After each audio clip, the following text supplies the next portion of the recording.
नमस्ते बिहार, मैं हूं आपके साथ विभा उपाध्याय और बुलेटिन में सबसे पहले बात मुंगेर की, जहां शांति के बदले अशांति हो गई। मुंगेर में हाथ में देशी कट्टा लहराते हुए और एक घर पर पथराव करते हुए अपराधियों का वीडियो तेजी से वायरल हो रहा है।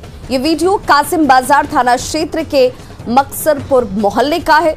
यहां दो समुदाय के लोगों के बीच विवाद था, दोनों झगड़ा कर रहे थे। चंदन नाम के एक शख्स ने इन दोनों के बीच बचाव का काम किया, जिसके बाद एक शख्स चंदन के घर पर ही हमला कर दिया। उपद्रवियों ने न सिर्फ चंदन के घर पर पत्थरबाजी की, बल्कि घर के बाहर फायरिंग तक की गई है। पत्थरबाजी और फायरिंग का ये वीडियो सीसीटीवी में कैद हो गया। पीड़ित चंदन ने कासिम बाजार थाने में इसे लेकर लिखित शिकायत दर्ज कराई है और इस वक्त आपके टीवी स्क्रीन पर वो वायरल वीडियो जो सीसीटीवी कैमरे में कैद हुई है। और ये वो उपद्रवी हैं जिन्हें शांति पसंद नहीं है, क्योंकि जिस शख्स के घर पर ये पत्थरबाजी कर रहे हैं, रोड़े बरसा रहे हैं और बाहर फायरिंग तक की गई दहशत फैलाने के लिए, इन लोगों के बीच झगड़े को शांत कराने की पहल इस शख्स ने की थी, जिसके घर पर यह पथराव किया जा रहा है।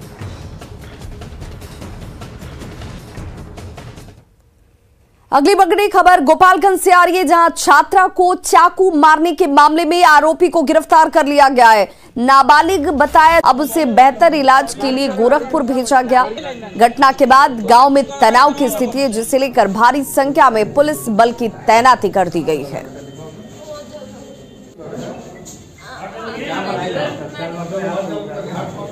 और सहयोगी गोविंद हमारे साथ इस वक्त ज्यादा जानकारी के साथ वो लाइन पर जुड़ गए हैं। गोविंद, युवक को गिरफ्तार कर लिया गया है, लेकिन इस पूरे घटना के पीछे वजह क्या बताई जा रही है? इस युवक की उम्र क्या होगी?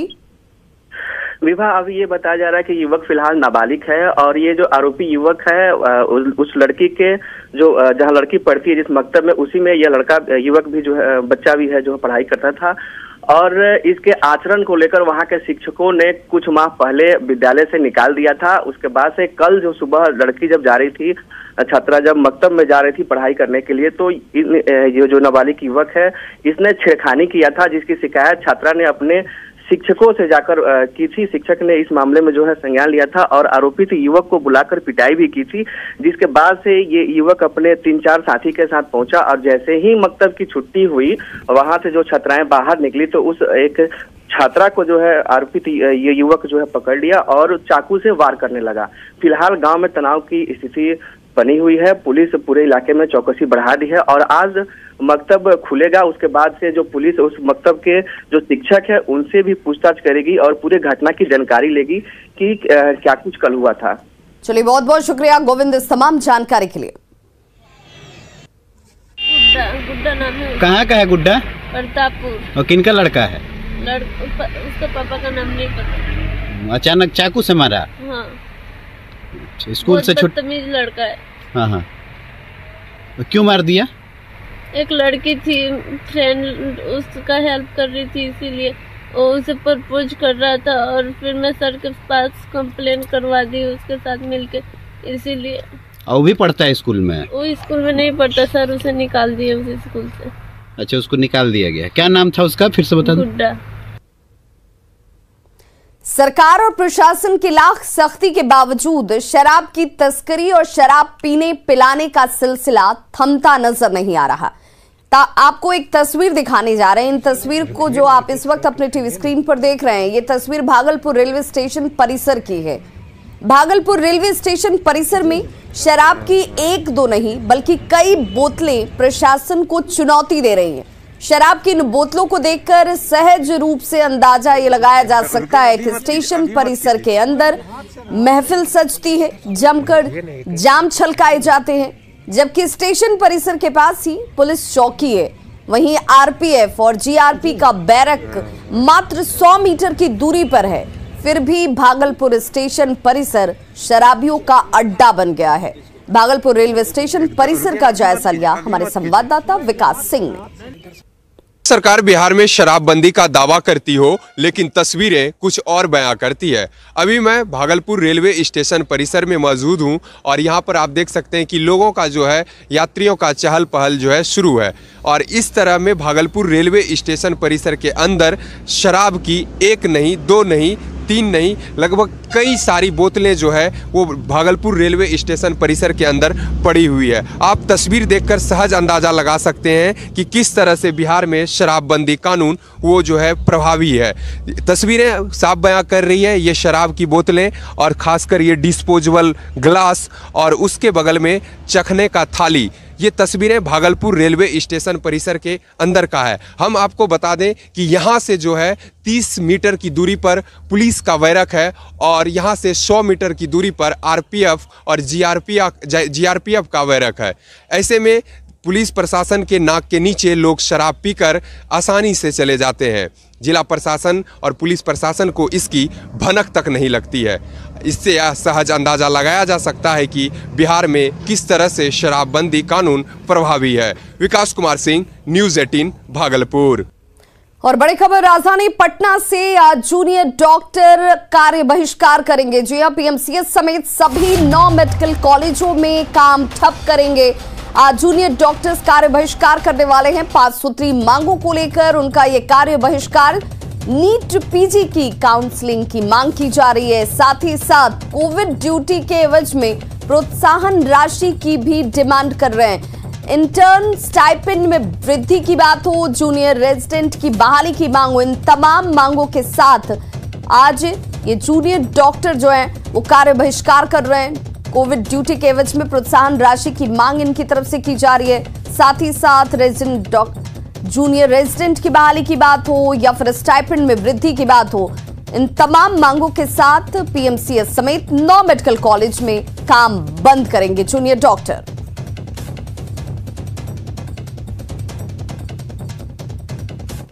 भागलपुर में मानवता को शर्मसार करने वाली तस्वीर सामने आई, जहां 2.5 साल के एक बच्चे को उसकी मां अनाथालय में छोड़कर चली गई।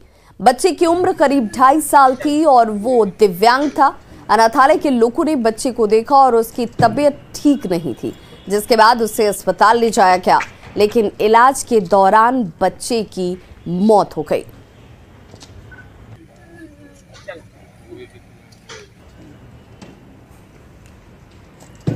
भोजपुरी इंडस्ट्री में जातिवाद का झमेला अभी थमा भी नहीं था कि बिहार के पूर्व सीएम ने एक जाति विशेष पर बयान देकर सियासत को और गरमा दिया।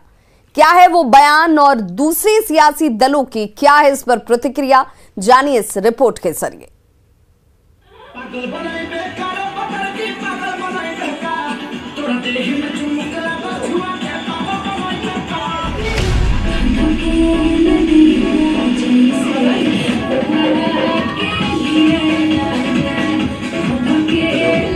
अगर मैं पांडे के साथ वर्क करूंगी तो मुझे यादव के साथ काम नहीं मिलेगा, तो सिंह के साथ काम करूंगी तो फिर यादव नहीं तो पांडे नहीं तो ऐसा, और सिंह के साथ कर लिया तो यादव नहीं करेंगे, ये नहीं करेंगे। मैं बहुत फंसी पड़ी हूँ इसमें। ये है भोजपुरिया सुनहरे पर्दे के पीछे का सच, जिसमें यादव जी, सिंह जी और पांडे जी के चक्रव्यूह में खुद को फंसा हुआ पाती हैं अभिनेत्री काजल राघवानी। लेकिन अब बात सुनहरे पर्दे से निकलकर सियासी गलियारे तक पहुंच चुकी है।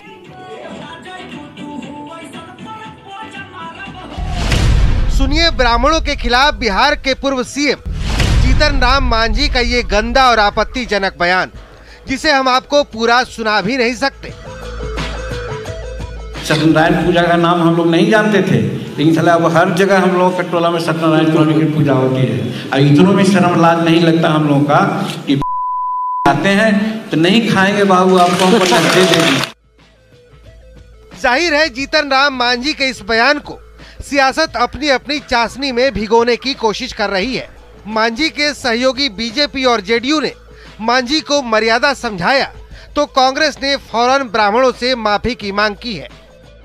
तो सीनियर लीडर हैं मांझी जी, अब उनको हम क्या सलाह दें, लेकिन ध्यान रखना चाहिए इस तरह का बयान उचित नहीं है। तो बानी को ऐसा बोलना चाहिए कि दूसरे को पसंद हो और समाज को पसंद हो। आप सार्वजनिक जीवन में हैं तो नाप तौल करके बोलना चाहिए। लेकिन जब से वो बीजेपी आरएसएस के साथ गए हैं तब से गड़बड़ा गए हैं। वहां उनको अपमानित किया जा रहा है तो वो भड़ास निकाल रहे हैं। ब्राह्मण समुदाय से उनको माफी मांगनी चाहिए और बिहार की जनता से, चूंकि आप बहुत सीनियर रहे हैं, आपको सबों से माफी मांगनी चाहिए। अपने विवादित बयान पर जब जीतन राम मांझी घिरने लगे तो चंद घंटे में ही मांझी ने सफाई भी दे डाली। लाज शर्म नहीं लगता है कि साहब वो कहते हैं कि हम खाएंगे नहीं, बाबू नगदे दे देना, उनसे पूजा करवाते हो। यही हमने कहा था और हम अपने समाज के लिए शब्द यूज किया था। ये कोई पहला मौका नहीं है जब मांझी ने विवादित बयान दिया है। इससे पहले मांझी प्रभु श्री राम के अस्तित्व पर भी सवाल उठा चुके हैं। तो सवाल है कि आखिर मांझी कितनी बार मर्यादा तोड़ेंगे। पटना से न्यूज़ 18 के लिए संजय कुमार, आनंद अमृतराज और रजनीश कुमार की रिपोर्ट।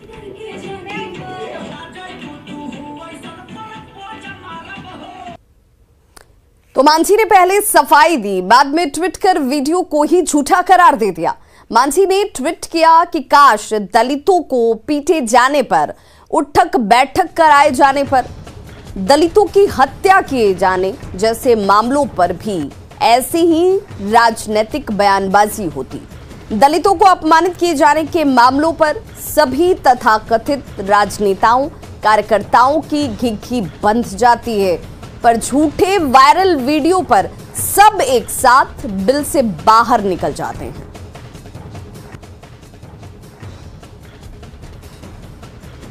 तो जीतन राम मांझी ने पहले सफाई दी और फिर वीडियो को ही झूठा करार दे दिया।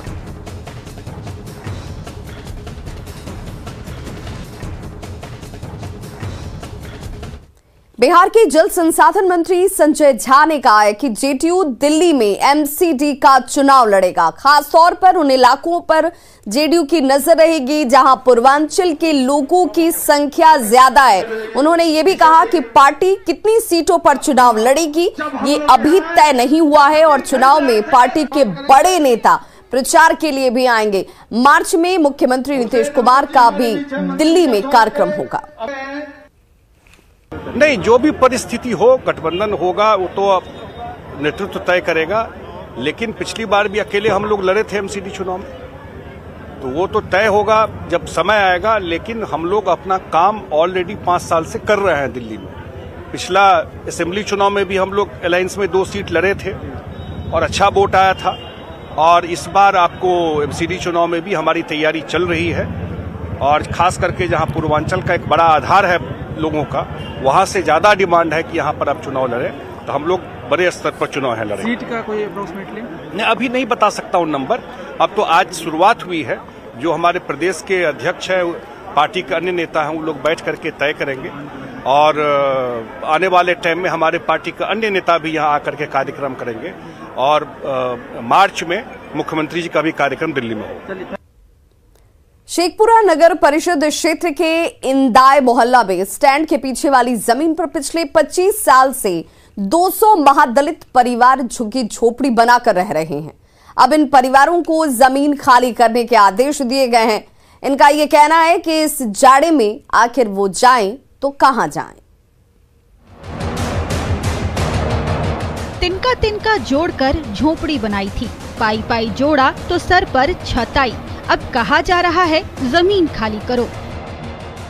ठंडा के समय है, छोटा छोटा बाल बच्चा है, रोज खाइए रोज कमाइए, कने जब घर बनेगा।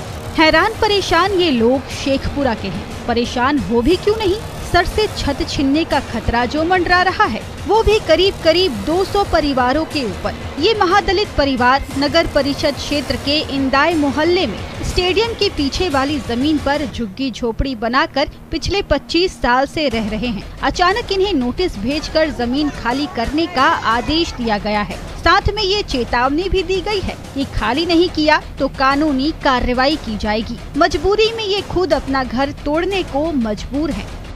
हम लोग क्या करें, तो गरीब लोग कहाँ जाएं? ऐसा ही अपने से झोपड़ी तोपड़ी तो नोचना पड़ेगा ही ना। आप लोग कहाँ जाइएगा, फिर यहाँ हट जाइएगा, कहाँ जाएगा? रोड पे जाएगा, कहाँ जाएगा? वहाँ सोएगा, क्या करेगा?